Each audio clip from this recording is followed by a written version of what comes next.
왜 믿음을 확신하지 못하는가?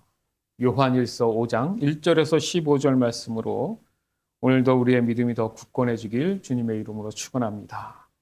왜 믿음을 확신하지 못하는가? 왜 믿음을 확신하지 못하는가? 목사님, 저는 왜 믿음의 확신이 없을까요? 저는 잘한다고 생각하고 있는데 결정적일 때는 왜 그럴까요? 불신이죠. 불신. 뭘 불신하는가? 쉽게 말해서 하나님의 약속을 믿지 못하겠다는 거예요. 내가 너를 안전한 길로 인도해 줄게. 걱정하지 마. 글쎄요. 현실이 이런데. 당장 내가 힘든 거에 대해서 뭔가 해결되는 것 같지 않은데. 불신입니다. 더욱이 하나님의 존재 자체를 의심하기도 합니다. 믿음의 확신이 없는 것은 물론 사람마다 그 정도와 양이 다를 수 있어요. 어찌되었든 간에 그 정도와 양이 다르다 할지라도 불신은 존재하는 겁니다. 하나님을 향한 믿음은요, 정도가 아니라 그냥 100% 받아들여야 믿음이라고 얘기한다는 거예요. 그렇지 않으면 언제든지 내 안에 불신이 춤을 춥니다. 즉 확신하지 못하는 것은 의심 때문이에요. 의심. 약속? 과연 해주실까? 의심. 어디서 많이 듣던 얘기죠? 될까? 확실해? 이것은 우리가 잘 아는 원죄에서 온 겁니다. 아담과 하와가 이거 먹으면 안 죽을 수도 있는 거 아니야? 하나님이 날 속였나? 의심한 거죠. 그 불신은 하나님 말씀을 지키지 않는 걸로 말하고 행동하기 시작합니다. 즉 의심은 죄로 인해 사람은 더 이상 하나님을 온전히 신뢰하지 못하게 되었다는 거예요. 그러니까 의심의 궁극적인 출발은 하나님과 사람의 관계에서 시작됐다는 걸 알 수 있는 거예요. 즉 의심은 하나님이 거짓말하실 수도 있다라는 것, 하나님이 나를 속이는 거 아닌가라는 것을 전제로 합니다. 여러분 곰곰이 생각해 보면 참 맞는 얘기예요. 에이, 이런 거죠. 즉 하나님과의 관계가 깨졌을 때 자연스럽게 나타나는 반응이자 현상입니다. 시편 94편 16절에서 19절. 누가 나를 도와서 악인을 치러 일어날 것입니까? 누가 내 편이 되어 악인과 싸울 것입니까? 여호와께서 나를 돕지 않으셨다면 나는 벌써 적막한 무덤에 있었을 것입니다. 여호와여, 내가 쓰러질 것 같아 라고 외칠 때에 주의 사랑이 나를 붙들어 주셨습니다. 내 마음에 큰 두려움과 걱정이 있었을 때에 주의 위로가 나에게 커다란 기쁨을 주었습니다. 아멘. 이게 믿음이에요. 아니 하나님 어디 계신데요? 근데 이 고백이 어떻게 가능하죠? 내가 보이는 어떤 사람과의 관계에서 어떤 갈등과의 관계에서 사건 속에서 어떻게 보이지도 않는 하나님의 존재를 내가 의지해서 그것도 마치 내 편이 되어서 그 악인과 싸웠다고 얘기하십니까? 그러나 이것을 찬양했던 이 시인은 자신이 경험한 거예요. 자, 보면 이렇게까지 경험한 거 보면 하나님은 분명히 살아계시고 우리와 함께 하신다는 걸 알 수 있죠. 내가 정말 힘들고 어려운 상황에 처했을지라도 나를 도우시는 분, 그러나 하나님이 나를 돕지 않았다면 죽었다는 얘기예요. 적막한 무덤에 들어가 있을 거라는 거죠. 이미 끝났다는 거예요. 그 인생이. 너무 힘든 거야. 우리가 얘기하잖아요. 너무 힘들 때 뭐라 그래요? 아우, 쓰러질 것 같아. 너무 지쳤어. 그렇게 외칠 때. 그래, 그 일을 해결해 줄게. 이런 표현이 아니라 주의 사랑이 나를 붙잡았다. 무슨 말입니까? 걱정하지 마. 끌어안아 주시면서 붙잡아 주셨다. 그것만이라도 내가 힘을 얻었다. 내 마음에 큰 두려움과 걱정이 있을 때에 주의 위로하심이 나에게 커다란 기쁨이 되었다. 그냥 잘 될 거야 라는 막연한 희망 고문이 아니라 그 하나님이 전지전능하시고 모든 것에 하나님 되심을 확신하니까 걱정할 게 사라져 버렸다는 거예요. 그래서 우리가 하나님을 믿는 믿음 안에서 살아야 된다. 이 얘기를 하는 거죠. 그런 이유로 인해서 우리가 늘 지금 반복해서 얘기하는 게 이 원죄에 대한 의심의 문제를 해결하기 위해서 몸부림을 치는 거예요. 그것을 위해서 영성 관리, 경건의 삶을 유지해야 된다고 얘기를 자꾸 하는 겁니다. 목사님, 예수 믿고 구원받았으면 원죄가 해결된 거잖아요. 맞죠? 그런데 원죄의 궁극적인 그 안의 요소에 의심이라는 게 존재하는데 여전히 내가 하나님을 의심하고 있다면 이 사람은 온전하게 원죄에 대해서 여전히 해결되지 않은 부분이 있을 수도 있는 거잖아요. 두 가지로 우리가 항상 얘기하죠. 원죄가 완전히 해결된 사람은 앞으로의 삶에서 좀 전에 시편 94편의 이 고백처럼 이미 원죄는 논해지는 게 아니고 자기가 현실에 부딪힌 거에 대해서 하나님이 나와 함께 하심을 노래하고 있잖아요. 원죄를 해결하려고 하는 게 아니잖아요. 전제가 그런 거예요. 이미 나는 의심에 대해서 해결했다는 겁니다. 이게 애매한 거예요. 요즘 우리의 신앙을 보면 이게 원죄하고 지금 현실하고 이게 두리뭉실해져서 명확하지 않기 때문에 여전히 내 안에 의심이라는 것이 있다는 거죠. 그것이 바로 믿음을 확신하지 못하게 한다는 거예요. 어떻게 보면 어떤 원죄 해결에 대한 것도 출발을 못한 사람도 있다는 거죠. 이걸 오늘 명확하게 내 자신을 좀 돌아보면서 우리의 신앙이 정말 즐거움 가운데 기쁨 가운데 진행이 돼야 되잖아요. 이것도 아니고 저것도 아닌 게 제일 힘든 겁니다, 여러분. 따라서 이 원죄를 해결하기 위해서는, 즉 나의 원죄를 해결하기 위해서는 우리에게, 내게 찾아오신 그 예수님을 믿는 믿음 안에서 우리가 구원을 받았다는 사실이 매우 중요하다. 그렇죠? 왜 나한테 오셨는가? 왜 이 세상에 오셨는가? 그러나 정작 그 믿음이 확신으로 이어지고 이루어지지 못하는 경우가 얼마나 많은지 몰라요. 목사님, 제가요, 주일 예배 한 번도 안 빠졌어요. 기도도 열심히 하고요. 봉사도 얼마나 많이 하고, 좋은 일, 구제하는 일 얼마나 많이 하는데요. 어디서 많이 듣던 얘기죠? 성경에? 부자 청년 얘기잖아요. 도대체 어떻게 해야지 제가 영생을 받습니까? 라고 질문하잖아요. 그죠? 믿음의 얘기가 곧 영생을 어떻게 하면 받을 수 있습니까?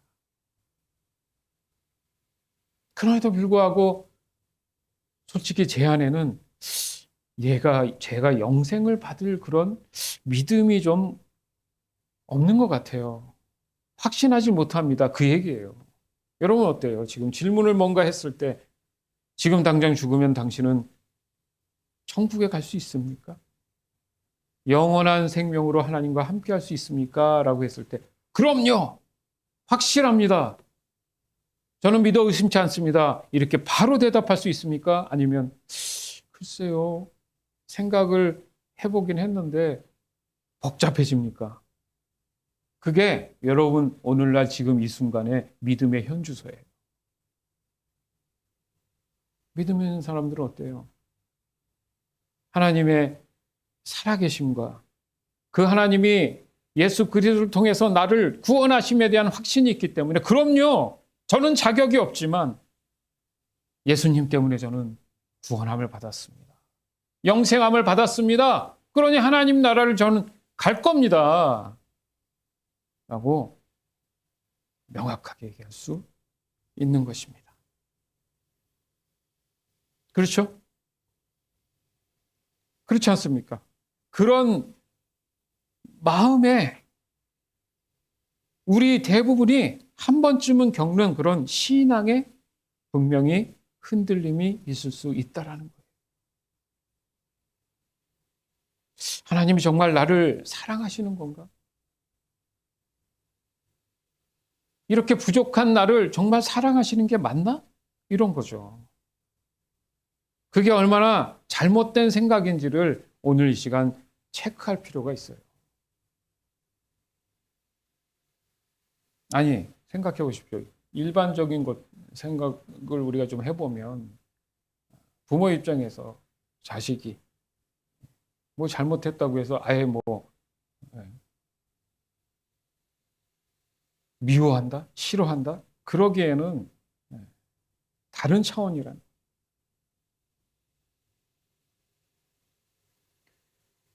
그런데 재밌는 것은 성경이 이 부분에 대해서 그러지 않기를 그냥 두지 않는다는 거예요. 바로 오늘 본문의 말씀처럼 확신 없는 그 신앙을 확신 있는 믿음으로 이끌어주는 놀라운 그런 말씀들이 숨겨져 있다는 겁니다. 자, 오늘 요한일서 5장 1절에서 15절 말씀 한 절 한 절 우리가 천천히 좀 보면서 왜 우리는 믿음을 확신하지 못하는가? 그리고 어떻게 하면 이 확신 있는 믿음을 가질 수 있을까? 이 두 가지 질문에 대한 답을 함께 찾아가는 시간이 되기를 원합니다. 자, 믿음을 확신하게 만들어주는 세 가지 열쇠로 오늘 좀 생각을 해보겠습니다. 첫 번째 열쇠는 사랑과 순종이 있는 믿음. 시작. 사랑과 순종이 있는 믿음. 요한일서 5장 1절에서 5절. 예수님께서 그리스도이심을 믿는 사람은 모두 하나님의 자녀입니다. 아버지를 사랑하는 사람은 또한 그분의 아들도 사랑합니다. 우리가 하나님의 자녀들을 사랑한다는 것을 언제 알 수 있습니까? 그것은 우리가 하나님을 사랑하고 하나님의 명령을 지킬 때 알 수 있습니다. 하나님을 사랑한다는 것은 그분의 명령을 지키는 것을 의미합니다. 하나님의 명령은 우리가 지킬 수 없을 만큼 그렇게 힘든 것이 아닙니다. 하나님의 자녀라면 누구나 다 세상을 이길 힘을 갖고 있습니다. 세상에 대해 이길 수 있는 승리는 우리의 믿음에 있습니다. 그러므로 세상을 이길 수 있는 사람은 예수님께서 하나님의 아들이심을 믿는 사람인 것입니다. 아멘. 자, 쉽게 우리가 지금 살아감에 있어서 가장 절박한 게 세상을 이기는 힘이에요. 결과적인 거죠. 일반적인 사람들이 세상을 이겨내는 힘의 의미와 우리가 믿음을 지키는 그 믿음 안에서의 세상을 이기는 힘은 수준이 다릅니다. 그래서 전제가 그거예요. 그런데 보니까 믿는 것에 대해서는 그 결과가 하나님의 자녀가 되었다. 그런데 그 하나님의 자녀가 됐다는 의미는 뭐냐면 사랑의 관계로 회복되었다. 이 얘기를 하잖아요. 그래서 계속 끊임없이 반복되는 것이 하나님의 자녀를 사랑한다는 의미. 그것은 결국 믿음에 대한 중요한 해결이 있어야지만이 가능하다. 그런 사람들이 보여주고 나타내는 그 믿음에 대한 증거가 바로 3절에 하나님을 사랑한다는 것은 그분의 명령을 지키는 것을 뭐 한다고요? 의미하는 거다. 그런 사람이 세상에 대해서 이길 수 있다는 거예요. 막 싸워가지고 뭐 죽여서 이긴다 그런 의미가 아니라 세상이 그 믿는 사람을 함부로 하지 못한다는 얘기죠. 자, 그러면 1절부터 좀 보면 예수님께서 그리스도이심을 믿는 사람은 모두 누구라고요?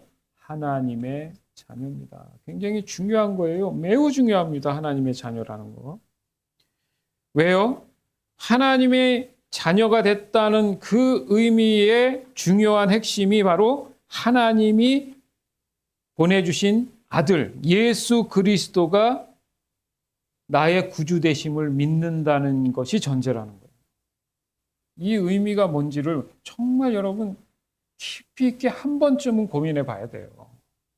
그래야 내가 왜 지금 교회에 나오고 있지? 내가 왜 기도해야 되지? 이런 질문에 대한 답을 얻을 수가 있는 거예요. 오늘 굉장히 중요한 얘기였습니다. 왜? 이 시간이 헛되지 않아야 되잖아요, 여러분. 이 시간. 안 그래요? 내가 왜 여기 앉아 있는가? 내가 왜 예배해야 되고 주의를 지켜야 되는가? 그 의미와 가치가 뭔가? 내 인생과 무슨 관련이 있는가? 그 질문에 대한 답이 여기 있다는 얘기예요. 예수님이 나의 주님 되시고 또 구원자 되심을 진심으로 내가 믿고 있다면 그 사람은 하나님께로부터 그러니까 거듭난 사람이죠. 원죄에서 벗어난 하나님의 자녀로서 회복이 된 그런 상태라는 거잖아요. 이건 너무 중요한 사실이에요, 여러분. 그 다음이 바로 아버지를 사랑하는 사람은 또한 그분의 아들도 사랑한다. 가족이잖아요, 이제 가족. 그렇죠? 가족은 남다른 관계예요. 끊을 수 없는 천륜이라고도 하죠. 이 세상의 사랑 중에 조건 없는 사랑이 가능한 것은 바로 가족입니다. 그렇기 때문에 아버지께서 약속하신 게 뭡니까? 너희를 죄에서 구원하시겠다 하셨고 그것을 해결하기 위해서 예수님을 보냈다. 그러니까 그 약속을 믿는 사람이어야지만이 예수님이 나 때문에 내 죄 때문에 오셨다는 것 또한 믿을 수 있다는 거예요. 믿는다는 말을 똑같이 쓴 게 지금 사랑한다는 표현을 했어요. 그러니까 의무적으로 믿는 것이 아니라 진심을 다해서 관심을 가지고 내 마음, 뜻, 정성, 목숨을 다해서 그분을 향한 그 모든 것들을 쏟아낼 수 있는 그런 관계로 받아들인다는 의미잖아요. 그래서 2절, 3절에 중요한 내용이 바로 그거죠.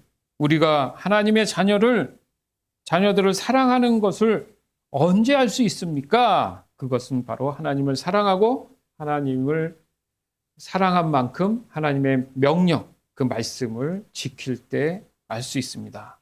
하나님을 사랑한다는 것은 그분의 명령을 지키는 것을 의미하는데 하나님의 명령은 우리가 지킬 수 없을 만큼 그렇게 힘든 것이 아닙니다. 왜요? 내 스스로 내가 힘든 거예요, 여러분. 내가 할 수 있는 것이 있음에도 불구하고 그것에 대해서 내가 최선을 다하지 않기 때문에 힘든 거예요. 자, 보세요. 자, 믿는 사람들은 말씀을 사랑한다. 이게 무슨 말입니까? 순종하는 삶을 산다는 거예요. 즉, 하나님 자체를 사랑한다는 의미는 하나님의 약속들, 그 말씀들이라고 하죠. 그것을 존중하고 경청하고 어떻게든 따르려고 하는 그런 생각들이 능동적으로 올라온다는 거죠. 그리고 행동한다는 거예요. 억지로 하지 않아요. 너무 감사하고 기쁨으로 하는 거예요. 왜? 그 의미와 가치를 지금 내가 인식하고 알고 있는 상태에서 하고 있는 거니까 절대 억지로 하면 위험합니다. 언제 어떤 일이 벌어지면 넘어지고 무너져요. 그러면 결과적으로 보면 이 사람은 여태껏 뭐 한 거야? 전혀 하나님과의 관계가 없었네? 이런 슬픈 결과가 올 수도 있다는 거예요.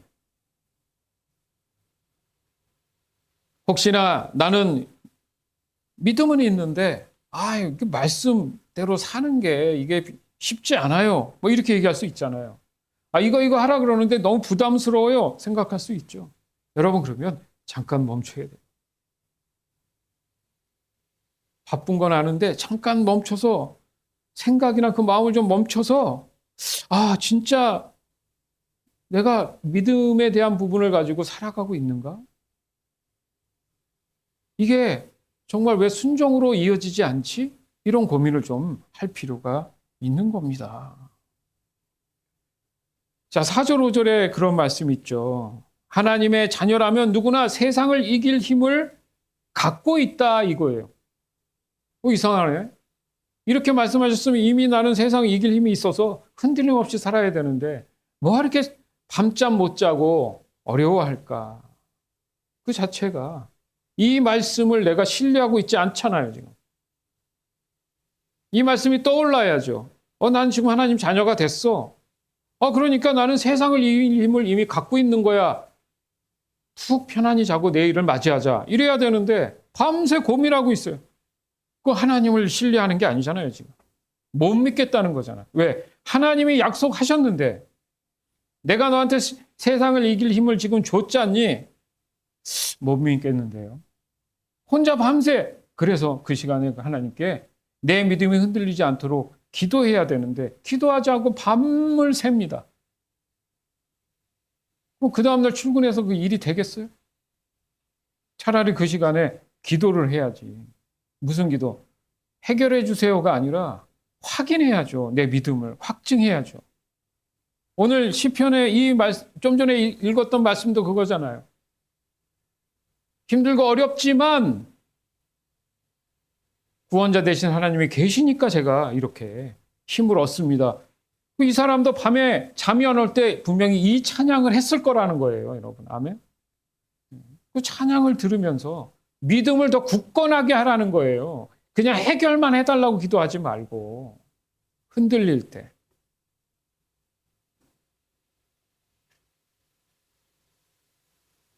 즉 세상에 대해 이길 수 있는 승리는 어디에 있습니까? 우리의 믿음에 있다는 거예요. 할렐루야. 믿음의 기도를 하시길 주님의 이름으로 축원합니다. 맨날 뭐 해결하려고 하지 말고 믿음의 기도를 하세요. 저는 믿습니다. 그래서 제 마음을 다잡고 내일을 맞이하겠습니다. 하고 아무 생각하지 말고 하나님께 한번 맡겨보세요. 훈련이 필요합니다. 그것도. 그러므로 세상을 이길 수 있는 사람은 바로 예수님께서 하나님의 아들이심을 믿는 사람입니다. 이어지는 거예요. 여러분, 믿음은 세상을 이기는 힘입니다. 시작. 믿음은 세상을 이기는 힘이다. 눈에 보이는 현실보다 하나님의 말씀을 더 신뢰하는 게 바로 믿음이에요. 이런 믿음을 가질 때 세상은 아무리 흔들려도 그 믿음의 사람은 흔들리지 않습니다. 현실을 믿느냐, 아니면 하나님의 말씀을 믿느냐. 현실에 다가오는 죽을 것 같은 그 순간에도 내 마음은 동요하지 않고 하나님이 나를 지켜주신다는 그 사실을 믿고 있는가, 이 문제. 두 번째 열쇠는 하나님께서 주신 명확한 증거입니다. 시작. 하나님께서 주신 명확한 증거. 요한일서 5장 6절에서 10절. 예수 그리스도는 물과 피로 오신 분이십니다. 그분은 단지 물로만 오신 것이 아니라 물과 피로 오셨습니다. 그리고 성령께서 이것이 사실임을 말씀하시고 계십니다. 성령은 곧 진리입니다. 그러므로 증언하는 새 증인이 있으니 곧 성령과 물과 피입니다. 이 셋의 증언은 서로 일치하고 있습니다. 사람들이 어떤 것이 사실이라고 말할 때 우리는 그것을 믿습니다. 하물며 하나님께서 말씀하신 것은 더욱더 중요하지 않겠습니까? 하나님께서 당신의 아들에 관한 진리를 우리에게 말씀해 주셨습니다. 하나님의 아들을 믿는 사람은 하나님께서 말씀하신 진리를 가지고 있는 사람입니다. 하나님을 믿지 않는 사람은 하나님을 거짓말쟁이로 만드는 것입니다. 그런 사람은 하나님께서 그의 아들에 관해 말씀하신 것을 믿지 않습니다. 아멘. 하나님을 안 믿는 사람들은요, 그 아들에 대해서도 거부해요. 자, 이게 헷갈릴 수 있죠. 아유, 목사님 갑자기 물과 피가 나오고 뭐 이게 무슨 말이에요? 제가 이제 설명을 드릴 거예요. 예수 그리스도는 물과 피로 오셨다. 이게 뭔 말입니까? 그죠? 그럴 수 있죠. 그분은 단지 물로만 온 게 아니라 물과 피로 왔다? 자, 이 의미가 뭐냐? 이 물은 바로 예수님이 침례받았다는 그 개념이 좀 있는 거죠. 자, 물의 의미가 우리가 육신으로서 이 땅에 왔다라는 눈에 보이는 가시적인 그런 의미예요. 그럼에도 불구하고 거듭났다라는 의미까지 포함이 되어 있는 거죠. 결국은 하나입니다. 우리 같은 사람으로 오셨다는 개념이 있는 거예요. 그럼 이 피는 뭐냐? 구약에 보면 하나님 앞에 번제물 드릴 때, 그렇죠? 흠없는 짐승을 목을 가르든가 각을 떠서 피를 내죠. 그 피를 뿌리죠. 나의 죄를 위해서 희생양으로 오셨다라는 그런 의미 또한 포함이 돼 있어요. 자, 이걸 왜 이렇게 강조하고 있느냐? 그 당시니까. 얼마 되지 않았기 때문에 당신들 알잖아. 얼마 전만 해도 예수라는 사람이 와서 십자가에 엄청난 사건이 있었잖아요. 그 당시에는 얼마나 어마어마한 사건이었겠습니까? 그건 역사적 사실이에요. 역사적 사실. 없던 얘기가 지어진 어떤 그리스 신화가 아니라 그 당시에 이스라엘 당시나 로마나 할 거 없이 그 안에서 벌어졌던 역사적 사건입니다. 그러니까 이 당시에 요한 1서 5장을 써내려갈 당시에는 그래도 시간은 흘렀지만 이미 그런 걸 경험했던 사람들에 대한 얘기들이 있었기 때문에 당신들 알잖아. 예수라는 사람이 있었잖아. 당장 요한은 예수님의 제자였으니까.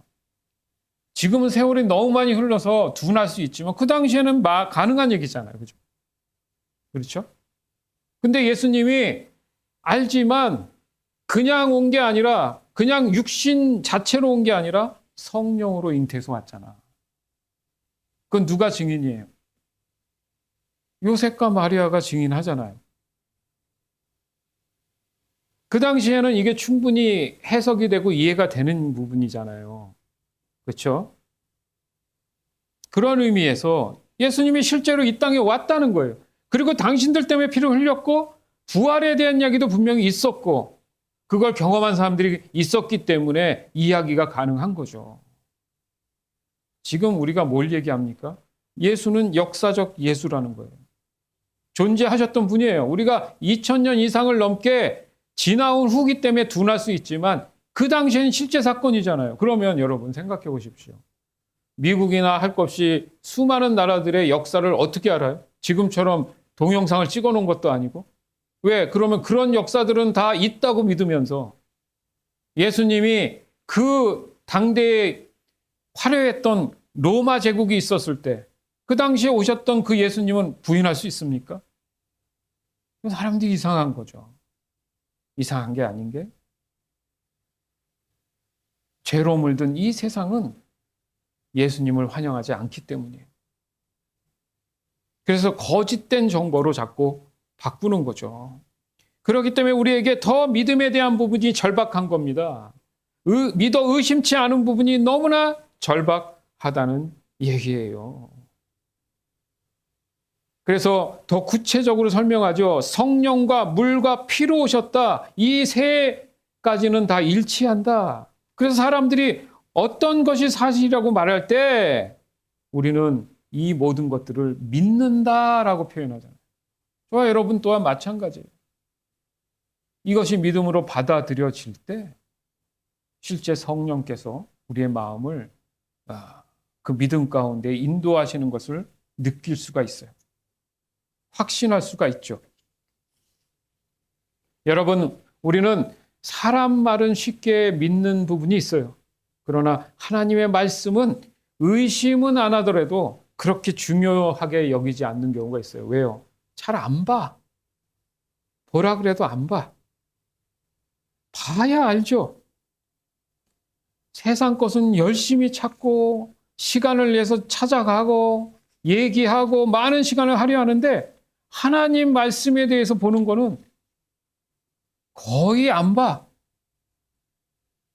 문제가 있죠. 당연히 믿음이 생기질 않죠. 왜요? 믿음이 생기기 위해서는 근거들을 여러분 찾잖아, 우리가 본능적으로. 그거에 대한 근거가 어디 있습니까? 막 찾아보고 열심히 뭔가 확인하고 내가 찾아봤는데 경험해 봤는데 맞는 것 같아. 그런데 나는 과연 내 믿음을 지키기 위해서 얼마나 하나님 말씀을 연구하고 고민하고 있는가? 하나님에 대해서 찾아다니고 있는가? 일도 안 해요. 일도 안 해. 그러니 어떻게 내가 그 믿음이 확고해지고 명확해지겠습니까? 조금 관심은 제발 조금이라도 관심을 갖고 한 번쯤은 봐야죠. 편하게 할 게 아니라 정말 어느 시간을 좀 작정을 해서 좀 집중해서 하나님이 어떤 분인지를 우리가 성경 말씀을 통해 크게 어렵고 바쁘면 우리 예수성경교회가 제공하고 있는 그런 내용들을 좀 쫓아오든가. 그래야 좀 더 내 신앙과 믿음에 대해서 두리뭉실하지 않고 내가 왜 이 자리에 존재하는지를 확신할 수 있다라는 거예요.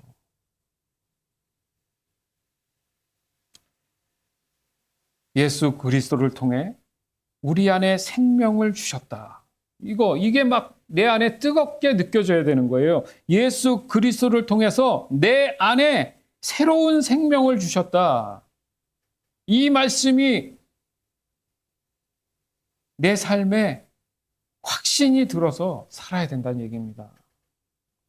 여러분 10절 말씀이 그렇잖아요. 하나님의 아들을 믿는 사람은 하나님께서 말씀하신 진리를 가지고 있는 사람이다. 그래서 예수님의 이름으로 기도하잖아요, 여러분. 그냥 기도하지 않잖아요. 하나님을 믿지 않는 사람들은 하나님을 거짓말쟁이로 만드는 거다. 이게 다 속이고 거짓으로 포장해가지고 하나님을 거짓된 존재로 만들어서 죄를 더 합리화시키려는 그런 것들이 바로 이 세상이라는 거예요. 그거의 가장 큰 무기가 의심이에요, 여러분. 의심. 의심하지 않기 위해서는 확인하면 됩니다. 맞죠? 내가 확인하면 되잖아요. 그럼 누가 해줘? 직접 해야 되는 거죠. 남 얘기 듣지 말고 직접 해야 되는 거예요. 여러분, 이 확신이 그런 거예요. 외부에서 만들어지는 게 아닙니다. 하나님의 말씀을 믿는 그 믿는 사람 안에서 성령께서 직접 속삭여 주시는 거예요. 네? 그래서 그것을 확인해 주시고 증언해 주신다 그래서 성령이 어떤 분이라고 얘기해요?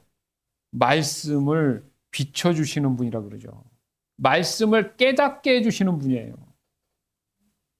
그럼 아무나 되느냐? 지식은 얻을 수 있죠. 그래서 사도행전 19장 17절에 이하에 보면 바울이 얘기하잖아요. 너희가 믿을 때에 성령을 받았느냐? 예? 그냥 다짜고짜 일반적으로 어떤 신에게 이거 해주세요. 그렇게 기도는 다 하죠. 그것과 우리 믿는 사람의 기도는 다릅니다. 성령의 지혜를 구하는 거예요. 왜? 믿지 않는 사람들은 그 안에 성령이 임하지 않아요. 오직 믿는 사람에게만 성령이 임합니다. 아멘? 그럼 그 성령께서 내가 말씀을 조금 볼 기회를 하나님께 강구해서 그 시간을 보내면 성령께서 그 말씀을 깨닫게 해주시는 거예요. 그런데 거기까지 가기가 그렇게 힘들고 어려운 게 지금 심각한 문제죠. 왜? 뭐가 문제입니까? 믿음에 대한 확신을 갖지 못하는.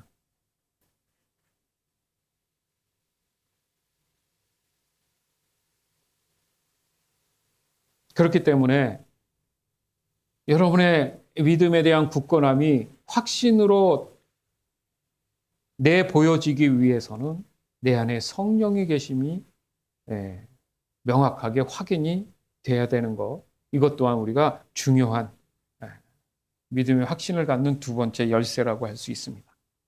자, 세 번째 열쇠는 말씀 위에 세워진 확신. 시작. 말씀 위에 세워진 확신. 아까도 말씀드렸지만은 믿는 자녀, 하나님을 사랑하는 자는 그 말씀을 지키는 사람들이다. 그렇기 때문에 말씀 위에 세워진 확신이에요. 그냥 확신이 아니라 말씀이 나의 기초가 돼야 돼요. 하나님 말씀이 내 안에 풍성이 있어야지만이 그 풍성함 때문에 그 자원 때문에 확신할 수 있는 거예요. 메말라 비틀어져서 자원도 없으면 아무것도 할 수 없잖아요, 여러분. 총만 있지 총알이 없으면 그게 총입니까? 안 그래요, 여러분? 여러분 통장에 돈이 없고 마이너스면 어떻게 살아요? 통장만 한 수천 개 있어. 근데 그 안에는 아무것도 없어. 의미가 없죠. 여러분 안에 말씀이 없으면 의미가 없어요. 껍데기만 그냥 교회 다닌다고 하지 믿음이 존재하지 않을 수 있다는 거예요. 요한일서 5장 12절에서 15절, 11절에서 하나님께서 우리에게 말씀하신 것은 하나님이 우리에게 영원한 생명을 주셨다는 것과 이 생명이 바로 그의 아들 안에 있다는 것입니다. 누구든지 아들을 믿는 사람은 이 생명을 가지게 됩니다. 그러나 하나님의 아들을 믿지 않는 사람에게는 생명이 없습니다. 나는 하나님의 아들을 믿는 여러분에게 이 편지를 씁니다. 내가 이렇게 편지를 쓰는 것은 이제 여러분에게 영원한 생명이 있음을 알리기 위해서입니다. 우리는 아무런 의심 없이 하나님께 나올 수 있습니다. 이것은 우리가 하나님께 무엇인가를 구할 때, 그리고 이것이 우리를 향한 하나님의 뜻에 맞을 때, 하나님께서 우리가 구하는 것에 깊은 관심을 가져준다는 것을 뜻합니다. 하나님께서는 우리가 그분께 간구할 때마다 귀를 기울이고 계십니다.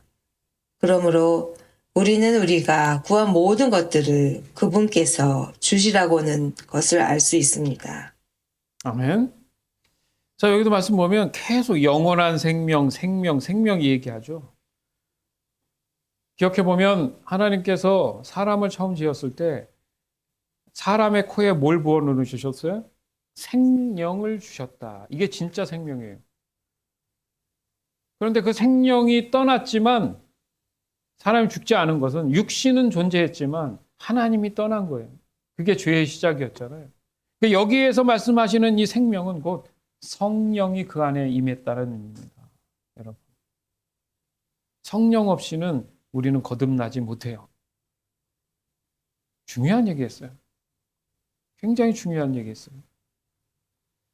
그러니까 여기서 확신에 대한 결론을 주는 겁니다. 자, 중요합니다. 이제 11절부터 마지막 15절까지. 11절에 하나님께서 우리에게 말씀하신 것은, 자, 말씀 위에 우리가 서야 되는데, 말씀하신 것은 성경 말씀이죠. 그것도 구원에 대한, 믿음에 대한, 의심 없이 살아가는 것에 대한 말씀한 것은 하나님이 우리에게 영원한 생명을 주셨다는 것, 영생. 이 생명이 바로 누구 안에 있다고요? 예수 그리스도 안에 있다는 거예요. 굉장히 중요해요, 여러분. 그냥 하루하루 하루살이처럼 살면 안 돼요.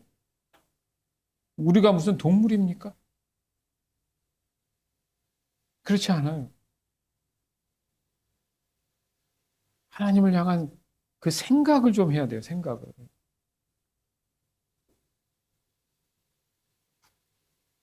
여러분, 확신은 내가 잘했다, 못했다, 그런 것에서 오는 게 아니라는 거예요. 그 약속을 믿느냐, 안 믿느냐의 문제예요. 무슨 말입니까? 하나님 말씀을 내가 보고 있느냐, 안 보고 있느냐의 문제예요. 그게 순종하느냐, 안 하느냐인 겁니다. 왜? 하나님이 주야로 말씀 보라 그랬으니까. 예? 여기 가나 저기 가나 어디다 다 붙여놓고 보라고 하셨으면 그 보라 봐야 되는 건데 결국 믿느냐 안 믿느냐의 문제는 내가 말씀을 접하고 있느냐, 접하고 있지 않느냐. 쉽게 설명을 한 겁니다. 즉, 예수님 그 안에 생명이 있기 때문에 내가 그분을 믿는 거예요. 왜? 유일한 방법이 그거라고 하셨으니까. 다른 게 없으니까.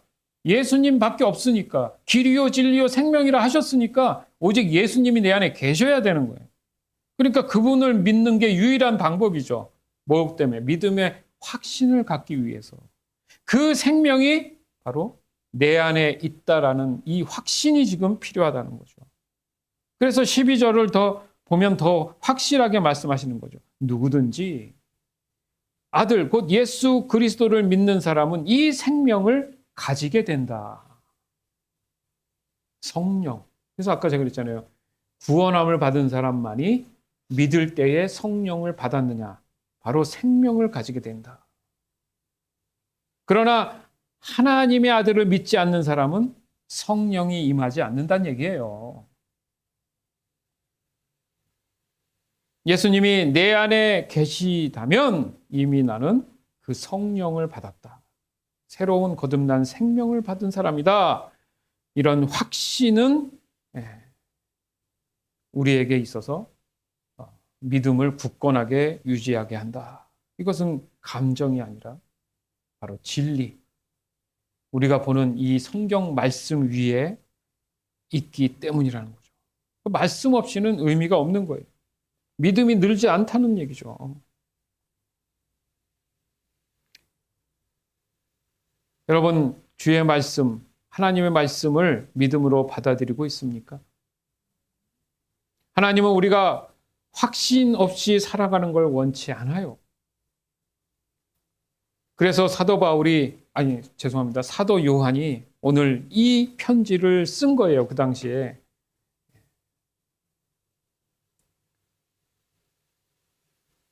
따라서 여러분 확신하라, 담대하라, 기뻐하라. 이것이 곧 하나님이 우리를 향한 뜻입니다. 자, 마지막 14절에서 15절은 결국 기도에 대한 확신으로 연결됩니다. 14절은 우리는 아무런 의심 없이 하나님께 나갈 수 있습니다. 이것은 우리가 하나님께 무엇인가를 구할 때, 그리고 그것이 우리를 향한 하나님의 뜻에 맞을 때 하나님께서 우리가 구한 것에 깊은 관심을 가져주신다는 뜻입니다. 아무 때나 구하는 게 아니라 성령께서 내 필요를 아시기 때문에 구하게 해주신다는 거예요. 중보자잖아요. 보혜사란 말이에요, 성령을. 그랬을 때 내가 반응하는 거예요. 전제가 뭐라고요? 하나님의 뜻에 맞을 때 우리가 구하는 것에 깊이 관심을 가지신다. 그래서 하나님께서는 우리가 그분께 간구할 때마다 귀를 기울여 주시고, 그러므로 우리는 우리가 구하는 모든 것을 그분께서 주실 것이라는 것을 알 수 있습니다. 가장 선한 거. 부모가 애가 아무거나 막 사단다고 다 사줍니까? 그때그때 필요한 것들을 잘 분별해서 해줘야 그 아이가 정상적인 그런 분별을 하면서 사는 것처럼 똑같은 거예요. 바로 이 확신 있는 믿음은 곧 확신 있는 기도를 낳습니다. 아멘? 확신 있는 이 믿음이 있어야지만이 내 기도도 확신 있는 기도를 하는 거예요. 기도는 하는데 들어주실까? 이런 기도가 얼마나 많은 줄 아세요? 그냥 아무 생각 없이 그냥 하는 기도도 얼마나 많은 줄 아세요? 여러분, 기도도 확신 있는 믿음으로 기도해야 돼요. 그래서 먼저 받은 줄 믿고 감사함으로 기도해라. 이 말씀이 있는 거예요. 그래서 하나님의 뜻이라면 이루어 주시옵소서. 아멘. 이런 확신의 기도. 예수님이 그랬잖아요. 나의 뜻대로 마옵시고 아버지의 뜻대로 하시옵소서. 이 확신 있는 기도. 바로 이것이 믿음의 열매인 것입니다. 왜 우리는 믿음을 확신하지 못할까? 이쯤에서 우리가 돌아봐야 할 질문들이 있습니다. 왜 우리는 이런 분명한 말씀을 듣고도 확신하지 못할까? 한 5가지 이유를 간단히 정리해 봤어요. 첫 번째는 감정 중심의 신앙. 기분 좋으면 구원받은 것 같고, 마음이 불편하고 우울하면 아닌 것 같고 위험합니다. 두 번째는 죄책감과 실패 과거의 트라우마 기억 때문에 그래요. 아유, 나 같은 죄인이 하나님이 용서하시겠어? 도와주시겠어?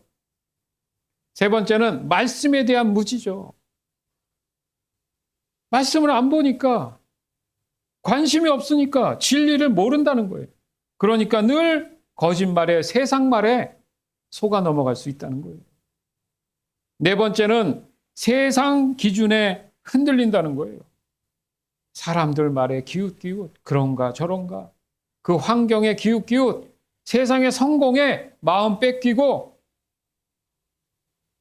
그것을 스스로 판단해서 자멸하는 경우가 생긴다는 거죠. 5번째, 가장 우리가 중요하게 생각해야 될 게 바로 기도 생활에 대한 침묵이에요. 말씀 생활에 대한 침묵이에요. 전혀 말씀과 기도, 예배에 반응하지 않는 게 가장 심각한 측면이라는 거예요. 하나님의 음성이 없이 기도한다는 것은 신앙이라고 볼 수 없는 거예요. 주 안에서 믿음으로 살아가길 간절히 소망하는 여러분, 여러분은 지금 어떤 믿음의 자리에 서 있는 것 같습니까? 흔들리는 자리? 아니면 확신의 말씀 위에, 반석 위에 서 있는 그 자리? 오늘 하나님은 우리에게 이렇게 말씀하십니다. 내 아들을 믿는 자는 영생이 있다. 그렇게 확신하며 살거라. 이제 우리는 결단해야 될 줄 믿습니다. 예, 하나님, 말씀 위에 서겠습니다. 예, 하나님, 정말 확신 있는 기도를 통해서 하나님과 늘 깊은 교제와 동행하며 살아가겠습니다. 내가 행여나 흔들릴 때마다 예수님의 이름을 바라보겠습니다. 즉, 매 순간 말씀으로 기도하는 이 예배자의 삶을 여러분 신실하게 나가는 그런 삶을 통해서 바로 우리는 믿음 위에 살아가는 삶이라고 할 수 있는 거죠. 그랬을 때 우리는 믿음에 대한 확신을 가지고 이 세상을 이겨낼 수 있는 것입니다. 바로 그 삶이 저와 여러분의 진정한 삶이 되기를 이 시간 주 예수 그리스도의 이름으로 간절히 축원합니다. 아멘.